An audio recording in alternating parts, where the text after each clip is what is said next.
വേണ്ടിയും കേരളത്തിലെ ജനങ്ങളുടെ കഷ്ടപ്പാടും ബുദ്ധിമുട്ടും എന്നേക്കുമായി തുടച്ചു നീക്കുന്നതിന് വേണ്ടിയും കേരള സർക്കാർ പുതിയ പദ്ധതിക്ക് രൂപം കൊടുത്തിരിക്കുന്നു.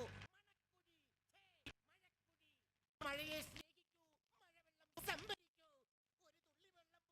ഒരു തുള്ളി വെള്ളം പോലും പാഴാക്കരുത് എന്ന് പറഞ്ഞുകൊണ്ട് നമ്മുടെ പ്രിയങ്കരനായ മന്ത്രി കോരിച്ചൊരിയുന്ന മഴയത്തൊരു കുട പോലില്ലാതെ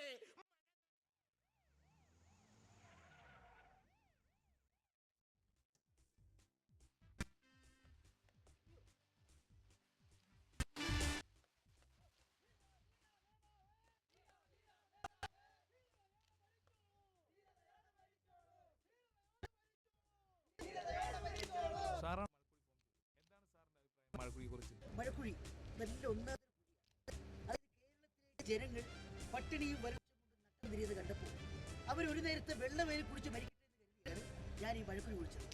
അതിപ്പോ എനിക്ക് വലിയ വേറൊന്നും എനിക്ക് പറയാനില്ല. എന്റെ തല നിറച്ച് ഇപ്പൊ മ്യൂസിക്കാണ്.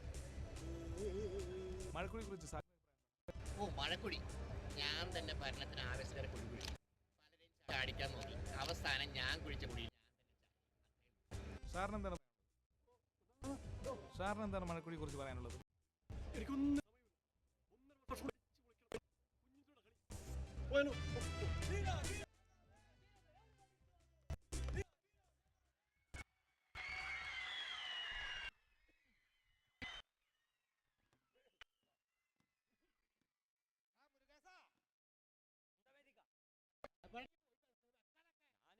വേണ്ടി പോയതല്ലേ ഇവിടെ നേതാക്കന്മാരൊക്കെ നേരത്തെ ഇതാക്കിയിട്ട് കാര്യമില്ലല്ലോ. മോള് പെരനിറഞ്ഞിക്ക പറഞ്ഞിട്ട് ഇപ്പൊ എന്തായി? പെരയുടെ ഉത്തരം പൊക്കി കെട്ടി, അല്ലാണ്ട് ഇപ്പൊ ഞാൻ എന്താ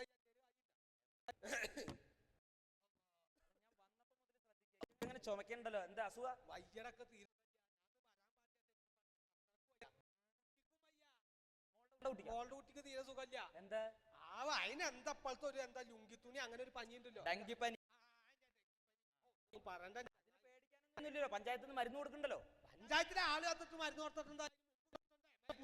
ഇത് പഞ്ചായത്തിൽ കൊടുക്കുന്നുണ്ട് പറഞ്ഞിട്ട് തന്നെ ഞാൻ പഞ്ചായത്ത് വരെ ഈ വെയിലും കൊണ്ടിട്ട് പഞ്ചായത്ത് വരെ പോയി. ഞാൻ അവിടെ ചെന്നപ്പോ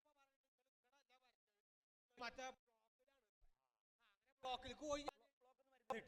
എവിടെ കിട്ടി എന്ത് ഈ പറഞ്ഞു? അവിടെ ചെന്നപ്പോ പറഞ്ഞു നിങ്ങൾ ഇങ്ങോട്ട് വരേണ്ട കാര്യമില്ല, നിങ്ങൾ നിങ്ങളുടെ പഞ്ചായത്ത് മെമ്പറിനെ കണ്ടിട്ട് അതിന്റെ കടലാസൊക്കെ ശരിയാക്കണം, അപ്പഴാ ശരിയാവുള്ളൂ എന്ന് പറഞ്ഞിട്ട് ഞാൻ പഞ്ചായത്ത് മെമ്പറിന്റെ അടുത്ത് പോയി. ഈ വെയിലും കൊണ്ടാ നടക്കണമെന്ന് ആലോചിക്കണം. ഈ പഞ്ചായത്ത് മെമ്പറിന്റെ അടുത്ത് പോയി ഈ വായിച്ചപ്പോ പഞ്ചായത്ത് മെമ്പർ നമ്മുടെ അവിടെ അല്ലല്ലോ, ധാരാളത്തല്ലേ. അങ്ങനെ ഞാൻ അവിടെ അടുത്ത് പോയപ്പോ അവിടെ പറയുന്നത് ഇവർക്ക് വരേണ്ട കാര്യം നിങ്ങളുടെ അംഗൻവാടി ഇതെന്നൊക്കെ പറഞ്ഞിട്ട് ഞാൻ അംഗൻവാടിയിൽ പോയി. അംഗൻവാടിയിൽ നിന്നപ്പോ അംഗൻവാടി അവിടെ ഉണ്ട്. അന്ന് ഞായറാഴ്ച കാരണം അംഗൻവാടി ഇല്ലാതെ. അങ്ങനെ ഞാൻ ഈ വെയിലും കൊണ്ട് അങ്ങോട്ടും ഇങ്ങോട്ടും നടന്ന് നിൽക്ക് തീരെ സുഖമില്ലാണ്ട് ഞാൻ വീട്ടിൽ നിന്ന് കിടന്നപ്പോ കിടപ്പായപ്പോ മക്കളെ കൂട്ടിനെടുത്ത് ആശുപത്രിക്ക് കൊണ്ടുപോയി. അവിടെ ചെന്നപ്പോ ഡോക്ടർ പറയുന്നത് നിങ്ങൾക്ക് ഡെങ്കിപ്പനിയാണ്. ഒന്ന് ആലോചിച്ച് നോക്ക്, ഈ വെയിലും കൊണ്ട് ഇങ്ങനെ തെണ്ടി നടന്നിട്ട് ഡെങ്കിപ്പനിയാ.